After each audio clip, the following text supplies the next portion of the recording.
Hello guys, welcome to our YouTube channel. This is our 13th video.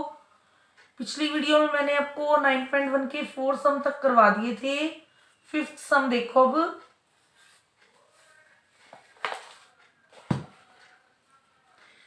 A kite is flying at a height of 60 metre above the ground. एक पतंग है जो कि ground से 60 metre ऊंची height तक उड़ रही है। The string attached to the kite is temporarily tied to a point on the ground. एक पॉइंट है ग्राउंड पे जिससे कि जो स्ट्रिंग है, डोर है, वो अटैच की गई है, बांधी गई है। The inclination of the string with the ground is 60 degree. और जो स्ट्रिंग से एंगल बन रहा है ग्राउंड के साथ वो 60 डिग्री का है। Find the length of the string. String की लेंथ ज्ञात कीजिए। Assuming that there is no slack in the string, ये मान लो कि जो डोर है उसमें कोई ढील नहीं है, बिल्कुल सीधी डोर जा रही है। क्या कह रहे हैं कि एक ग्राउंड से 60 मीटर, यहाँ पर 60 मीटर जो है वो ऊंची एक पतंग उड़ रही है। और एक ग्राउंड पे एक पॉइंट है, यहाँ से जो एंगल बन रहा है वो कितने डिग्री का बन रहा है हमारा? 60 डिग्री का। 60 डिग्री का वो एंगल बन रहा है। अब क्या निकालना है? Find the length of the string. ये स्ट्रिंग की लेंथ है ना, ये स्ट्रिंग की लेंथ निकालनी है। ये पॉइंट हमारे हो गए ए, बी एंड सी। अब देखो,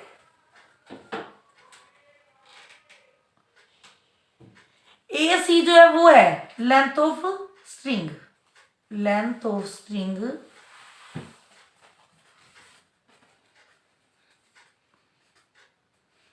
क्या है? ए सी, जो हमें फाइंड आउट करनी है। और हमारे पास ए बी कितना है? 60 मीटर। और थीटा हमें दिया हुआ है 60 डिग्री। ठीक है। अब देखो, इन ट्रायंगल ए बी सी, मैंने क्या बताया था पिछले सम में भी कि जो चीज हमें निकालनी है, जो फाइंड आउट करना है, उसे हमेशा ऊपर रख लो।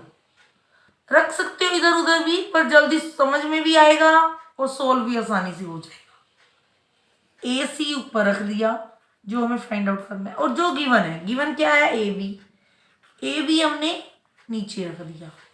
अब ए सी क्या है? 90 के सामने वाली साइड हाइपोटेनस, और ए बी एंगल के सामने वाली side perpendicular. Hypotenuse upon perpendicular, ये क्या होता है? कोसेक। Cosec 60 degree. ठीक है, कोसेक 60 डिग्री हो गई। अब देखो, AC की जगह तो AC लिखेंगे क्योंकि AC हमें फाइंड आउट करना है। और AB की जगह पे हमें 60 गिवन है, 60 लिख देंगे। और कोसेक 60 की वैल्यू जो होती है वो क्या होती है? 2/√3। अब देखो, AC हमारा क्या हो गया? 60 ये डिवाइड में, इधर जाके मल्टीप्लाई में 62 120 हो गया अपॉन √3। और बताया था मैंने, √3 जो है वो नीचे नहीं रहने देना, रूट वाला कोई भी वर्ड। तो हम √3 से मल्टीप्लाई भी कर देंगे और √3 से डिवाइड भी कर देंगे।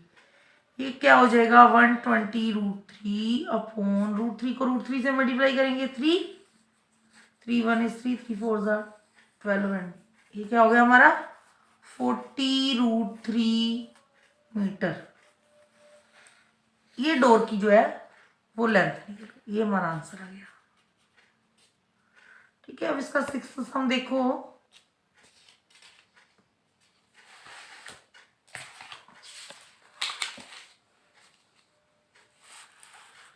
इसका 6th सम देखो। 6 क्या है?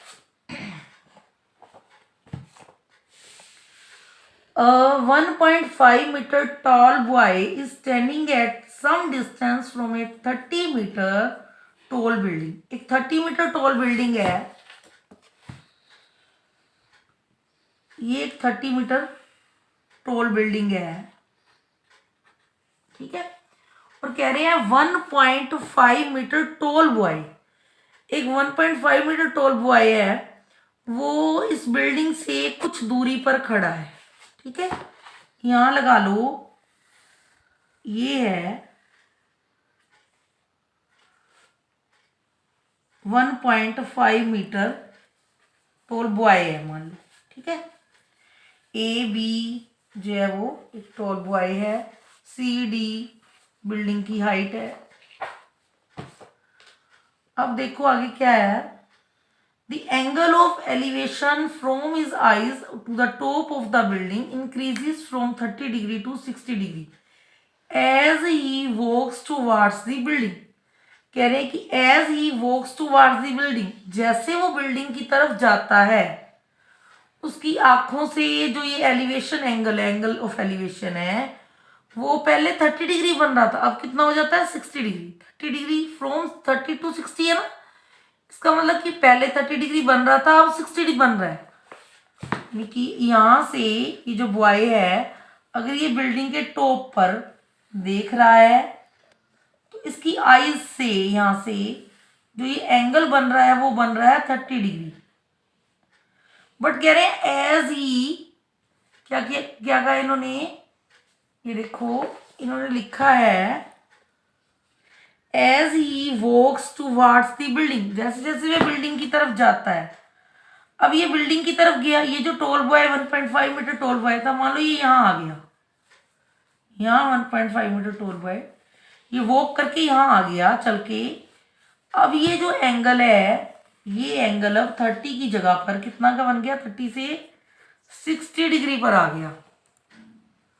अब कह रहे हैं क्या निकालना है, find the distance he walk towards the building. वो डिस्टेंस बताओ कि वो कितनी दूरी चल कर गया बिल्डिंग की तरफ। यानी कि यहाँ से ए बी था, ए बी चल के यहाँ पे आ गया, ये वाला पॉइंट हमने मान लो लिख दिया ई एफ। अब वो बी से एफ तक आया, ये जो बी से एफ तक वो चलकर आया, ये जो दूरी है या समझ लो ये ए ई है, ये हमें फाइंड आउट करना है, ठीक है। अब देखो यहां हमने जी पॉइंट ले लिया समझ लो। अब देखो सी डी जो है टोल बिल्डिंग है, बिल्डिंग की हाइट होगी तो लिख देंगे height of building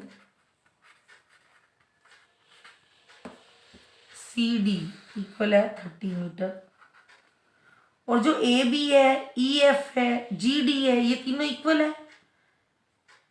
A B equal E F equal G D equal 1.5 metre. यहाँ से हम अगर हमें सी जी चाहिए, जी डी हमारे पास 1.5 है, अगर हमें सी जी चाहिए तो हम पूरे में से अगर 1.5 यानी कि 30 में से 1.5 अगर माइनस कर दें तो हमारे पास ये सी जी आ जाएगा। क्या करेंगे, सी जी इक्वल है C D minus G D. C D कितना था हमारा 30 मीटर माइनस जी डी हमारा 1.5 मीटर, यहाँ से कितना आ जाएगा हमारा 28.5 मीटर। ये अब हमें पता लग गया कि ये जो C से लेकर G तक है ये कितना है 28.5 मीटर, ठीक है। अब हम ट्रायंगल ले लेंगे ये वाला CEG। देखो हमें ये निकालना है, ये निकालनी है दूरी। हम क्या करेंगे, पहले इस ट्रायंगल में एक चीज हमें गिवन है, एंगल भी गिवन है, एंगल और इसकी हेल्प से हम EG निकाल लेंगे।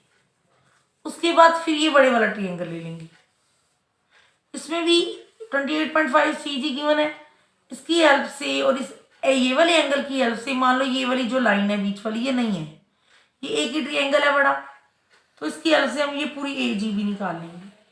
अब हमारे पास AG भी आ जाएगी, EG भी आ जाएगी, AG में से हम EG माइनस कर देंगे, AE निकल जाएगा। ये हमें पता लग जाएगा कि वो जो बॉय है उसने कितनी दूरी तय की है, ठीक है। अब देखो क्या करेंगे, in triangle CEG angle E हमारा है 60 डिग्री, CG हमारा है 28.5 मीटर। अब क्या करेंगे, जो हमें निकालना है, हमें क्या निकालना है EG। ई जी हम ऊपर रख देंगे और नीचे आ जाएगा सी जी।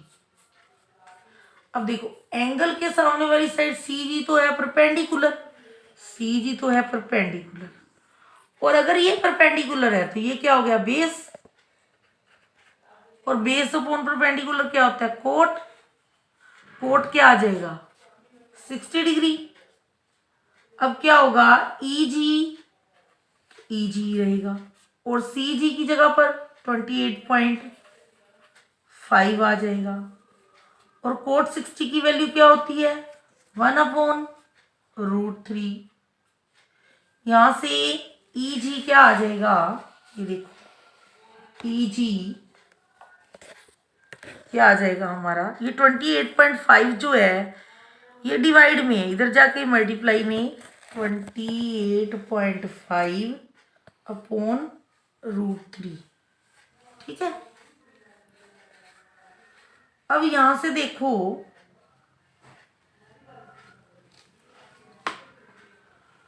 रूट वाला नीचे नहीं छोड़ना, √3 से मल्टीप्लाई भी कर दिया, √3 से डिवाइड भी कर दिया। ई जी हमारे पास क्या आ जाएगा 28.5 √3 अपॉन √3 की √3 से मल्टीप्लाई हुई 3 आ गया, 3 9 27, 1 बचा यहाँ से पॉइंट लगाया 15 बच गया, 3 5 15। ई जी हमारा आ गया 9.5 √3। ठीक है, ये हमारे पास अभी तो ई जी निकला है, हमें तो ए ई निकालना है, अभी हम ए जी निकालेंगे। अब जब ए जी निकालेंगे पूरा बड़े वाला ट्रायंगल ले लेंगे, कौन सा सी ए जी, इन ट्रायंगल सी ए जी क्या निकालना है हमें ए जी, जो फाइंड आउट करना है ए जी ऊपर, गिवन सी जी नीचे, और एंगल कौन सा है 30। पहले हम देखेंगे ए जी क्या है, एंगल के सामने वाली साइड परपेंडिकुलर, ये तो होगी परपेंडिकुलर सी जी, और ये हमारा हो गया बेस, बेस अपॉन परपेंडिकुलर क्या होता है कोट थीटा, थीटा हमारा है अब 30 डिग्री। अब देखो ए जी का तो ए जी और सी जी की वैल्यू पुट कर देंगे 28.5, और कोट 30 की वैल्यू क्या होती है √3। अब ए जी क्या हो जाएगा, ये जो 28.5 इधर डिवाइड में है, इधर जाके मल्टीप्लाई में हो जाएगा 28.5 √3। ठीक है।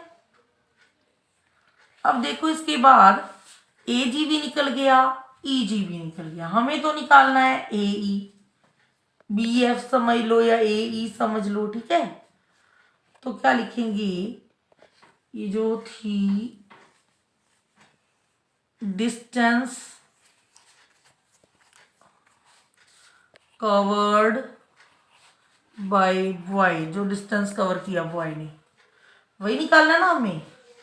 अब वो क्या है ए ई समझ लो या बी एफ समझ लो, बी एफ है उसे हम ए ई भी लिख सकते हैं, वो हमारा क्या है ए जी माइनस ई जी, ए जी माइनस ई जी। अब ए जी हमारा क्या है, ये जो हमें निकाला हमने 28.5 √3 माइनस, और ई जी हमारा क्या आया 9.5 √3। अब देखो 28.5 √3 में से अगर 9.5 √3 माइनस कर देंगे तो क्या होगा, √3 तो लगेगा ही लगेगा,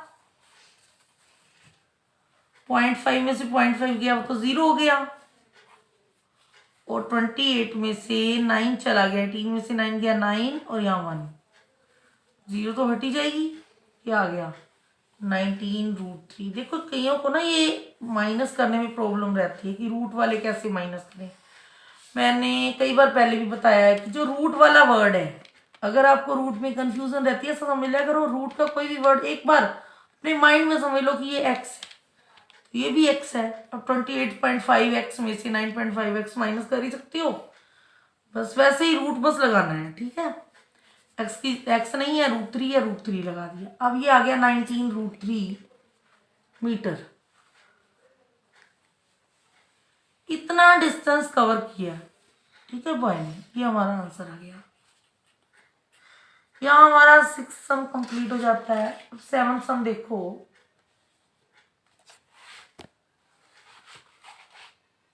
यहाँ देखो अब 7 सम क्या है हमारा।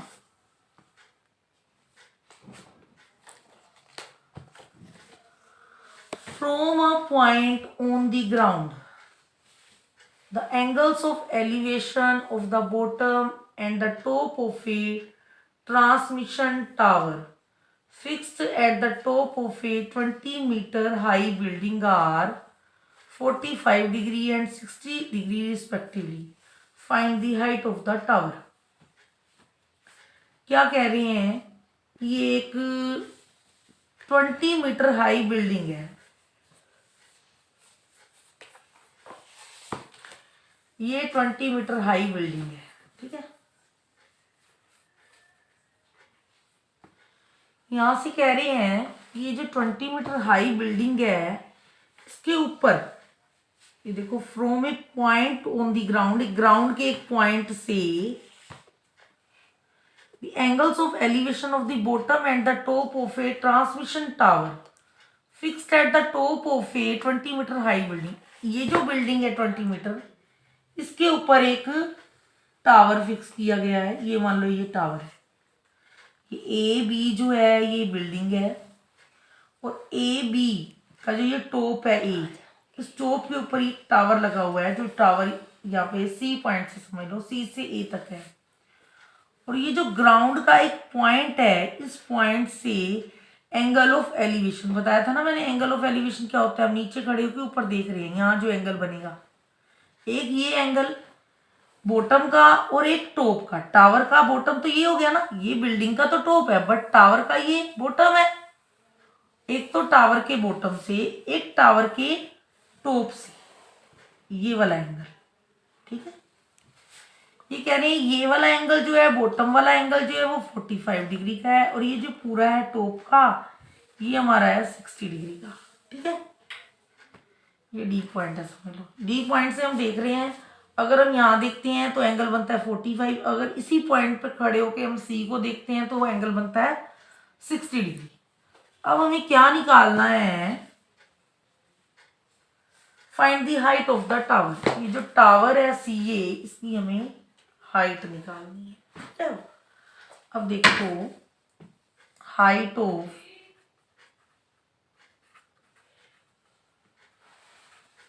बिल्डिंग, बिल्डिंग की हाइट कितनी है, ए बी कितनी है, 20 मीटर, ठीक है। और ये जो एंगल है डी, वो हमारा है 45 डिग्री, ठीक है। सी ए जो हाइट ऑफ टावर है वो हमें फाइंड आउट करना है। Height of tower C A equal हमारा है क्वेश्चन मार्क, वो हमें निकालना है, ठीक है। अब देखो, हम ये वाला ट्रायंगल ले लेंगे A B D. In triangle A B D, इसमें मैंने वही बात, पहले हम बी डी निकाल लेंगे। बी डी निकालने के बाद हम फिर पूरा ट्रायंगल ले लेंगे। अब बी डी की और ये 60 डिग्री की हेल्प से हम ये पूरी हाइट निकालेंगे, सी बी जो है। फिर सी बी में से ए बी, यानी का मीनिंग है 20, माइनस कर देंगे, सी ए निकल जाएगा। समझ में आ रही है बात। मैंने कहा पहले हम ये छोटे वाला ट्रायंगल लेंगे, इसमें हम ये बी डी निकाल लेंगे। बी डी जब हमारे पास आ जाएगा तो ये बड़े वाले ट्रायंगल में हमारे पास बेस भी हो जाएगा और 60 डिग्री एंगल भी हो जाएगा। तो इसकी हेल्प से हम परपेंडिकुलर, ये पूरा बड़े वाला परपेंडिकुलर सी बी निकाल लेंगे। फिर सी बी में से हम ए बी को माइनस कर देंगे, सी ए आ जाएगा।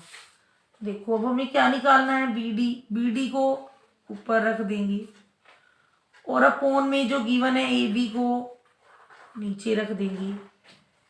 अब 45 डिग्री थीटा के सामने वाली साइड परपेंडिकुलर, ए बी तो हो गया हमारा परपेंडिकुलर, और ये क्या हमारा हो गया फिर बेस। और बेस अपॉन परपेंडिकुलर क्या होता है, कोट। तो कोट क्या हो गया 45 डिग्री। अब बी डी का तो रहेगा, ए बी की जगह पर 20 मीटर है और कोट 45 की वैल्यू क्या होती है 1, और बी डी क्या हो जाएगा 20, इधर डिवाइड में इधर जाके मल्टीप्लाई में हो जाएगा 21 इज 20 मीटर। जो बी डी निकल गया ये भी अब हमारा आ गया 20 मीटर। ठीक है, अब ये वाला ट्रायंगल ले लेंगे C B D, triangle C B D. अब क्या निकालना है हमें, सी बी। देखो हमें निकालना तो सिर्फ सी ए था, बी डी भी हमने अपनी जरूरत के लिए निकाला क्योंकि बी डी के बिना हम ये वाली साइड नहीं निकाल सकते थे, और ये टोटल साइड भी हमें निकालने को नहीं थी, हमें तो सिर्फ सी ए निकालना है। पर ये टोटल भी हम अपनी ज़रूरत के लिए निकाल रहे हैं कि इसमें से अगर हम ये माइनस कर देंगे तो ये आ जाएगा। ठीक है, अब देखो इसमें जो है एंगल जो है डी यूज होगा। ये जो वाला एंगल है हमारा बड़े वाला, ये थीटा हमें दिया हुआ है 60 डिग्री। ठीक है, और हमें निकालना क्या है सी बी। सी बी निकालना है तो सी बी हमारा ऊपर आएगा। जो गिवन क्या है हमारे पास B D 20 metre, B D हमारा नीचे आ जाएगा 60 डिग्री। थीटा है, थीटा के सामने वाली साइड परपेंडिकुलर, सी बी हमारा हो गया परपेंडिकुलर। और ये जो बी डी है, अगर सी बी परपेंडिकुलर है तो बी डी क्या हो जाएगी बेस, और परपेंडिकुलर अपॉन बेस क्या होता है टेन थीटा। टेन थीटा की जगह पे वैल्यू हमने क्या पुट करनी है, पूरी वाली बड़ी वाली बड़े वाला ले रहे हो ना ट्रायंगल, तो 60 डिग्री। ठीक है, सी बी का सी बी, बी डी की जगह पर कितना निकला था हमारा 20, और टेन 60 की वैल्यू क्या होती है √3। सी बी हमारा क्या आ गया 20√3 मीटर। हमें तो हाइट ऑफ टावर निकालनी है। हाइट ऑफ टावर क्या है सी ए। सी ए कैसे निकालेंगे अब, C B minus A B. C B कितना है 20√3 और ए बी कितना है 20 मीटर। ठीक है, 20 यहां से कॉमन आ जाएगा, बचेगा क्या √3 माइनस यहाँ 20 था, 20 का 20 कॉमन ले लिया तो कुछ नहीं 1 बच जाएगा मीटर। ये हमारा आंसर आ गया। ठीक है, 7 सम यहाँ पे कंप्लीट हो जाता है। यहाँ हमारा 7 सम कंप्लीट हो गया। इसके आगे से 8 सम से जो है वो मैं अगली वीडियो में आपको करवा दूंगी। Thanks for watching my video.